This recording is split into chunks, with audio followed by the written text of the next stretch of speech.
Ça y est, c'est la Coupe du Monde de foot. Il va y avoir plus de 100 matchs. Ça va être très compliqué de s'y retrouver. Par contre, on va voir s'il est possible de construire une application pour y voir plus clair. Allez, on va essayer ça ensemble.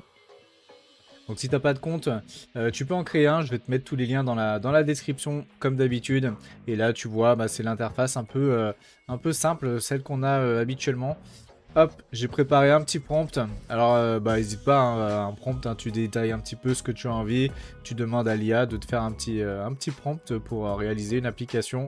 Et là, tu coches bien plan mode, j'insiste dessus. Et allez, hop, c'est parti. Donc là, elle est en train de rédiger le plan. Hein. On voit World Cup 2026.md, les fichiers Markdown qu'on retrouve assez souvent hein, sur les IA. On a l'architecture qui est proposée avec les données JSON, avec les équipes. Donc on a tous les éléments. Et après, à toi de voir. Hein, si tu veux modifier des choses, tu lui dis. Et si tu es OK, tu cliques ici, Build Now. Et donc c'est parti. Ensuite, à partir de ce plan, de ce petit cahier des charges, entre guillemets, il va commencer à réaliser tout ça. Je vais maintenant tout construire. Je commence par installer Three.js, puis je construis toutes les pages des composants en parallèle. Donc là, ça va prendre quelques minutes, mais tu vas avoir une application qui est assez complète.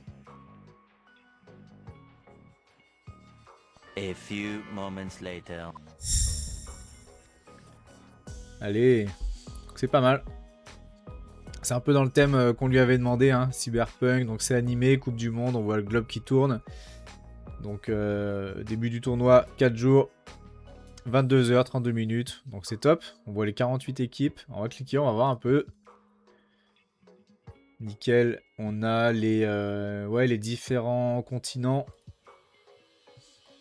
Ah, les animations sont sympas. Hein. Ok.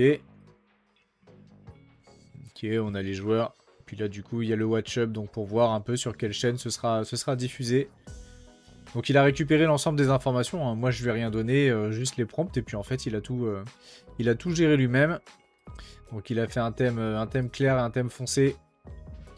C'est sympa aussi en thème clair, mais je pense que sur ce genre de couleurs, c'est quand même plus clair comme ça. Ou alors c'est les préférences. Dites-moi en commentaire ce que vous en pensez. De toute façon, je vais vous mettre le lien là dans la description. N'hésitez pas à aller voir. Et puis donnez-moi votre avis. Hein. Ouais, c'est plutôt bien. C'est plutôt bien. Ah oui, c'est ça que je voulais. Alors, il l'a appelé le bracket. Ok, donc là, on voit les 16e de finale, 8e, les quarts, les demi et la finale. Ok. Alors, on va lui demander une petite modif.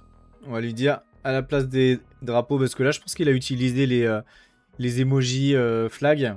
Moi, ça marche pas correctement. On va lui mettre à la place des emojis flag, mais des réels drapeaux. En utilisant Flag CDN par exemple. Je crois que Flag CDN c'est un site qui héberge des drapeaux. Voilà, Flag CDN avec le country code PNG. Donc je pense que ça va être mieux avec ça. On va voir ce qu'il fait.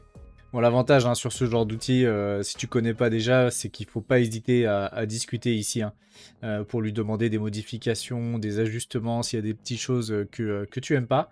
Et là, tu as juste à discuter avec lui comme tu discuterais avec un collègue.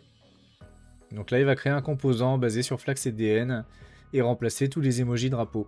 Ok, donc là, il modifie sur toutes les pages. Team détail. Ouais, il a modifié plusieurs fois team détail. Ok. Donc je pense, hein, les drapeaux, ils apparaissent un peu partout. Hein, donc là, il les modifie un peu partout. Et ce qui est bien, c'est qu'à la fin, il analyse toujours le code pour être sûr qu'il n'y ait pas d'erreur, que tout est cohérent. Ok, il recharge. Et voilà, c'est beaucoup mieux comme ça.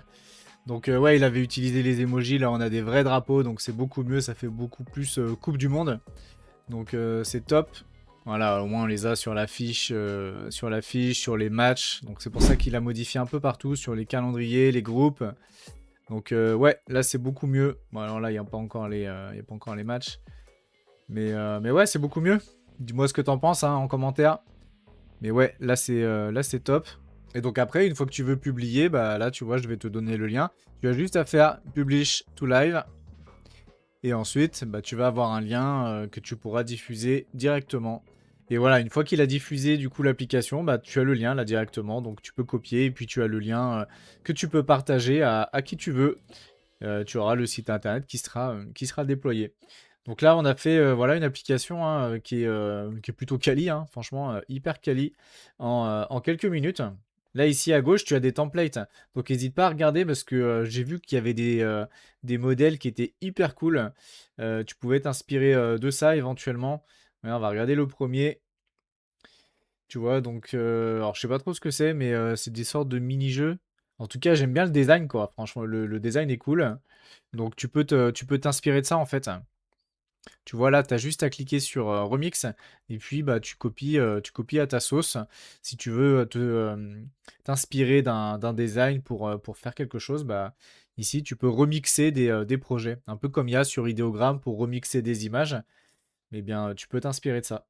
Voilà, une fois que tu as cliqué sur Remix, bah, tu arrives ici et puis en fait, bah, tu peux maintenant directement échanger avec l'IA pour adapter ce modèle et puis le créer dans ton projet directement. Donc voilà, on a une app qui est plutôt complète. On a toutes les équipes, la 48 équipes, on a plus de 100 matchs.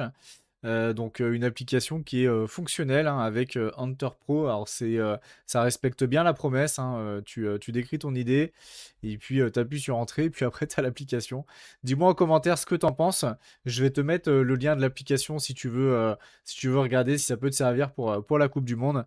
Et puis bah, si tu t'en fous, tu peux regarder d'autres modèles aussi pour faire d'autres applications. Tu peux essayer hein, gratuitement. N'hésite pas à me donner ton avis en commentaire. Je te remercie d'avoir regardé la vidéo jusqu'ici et je te dis à la prochaine.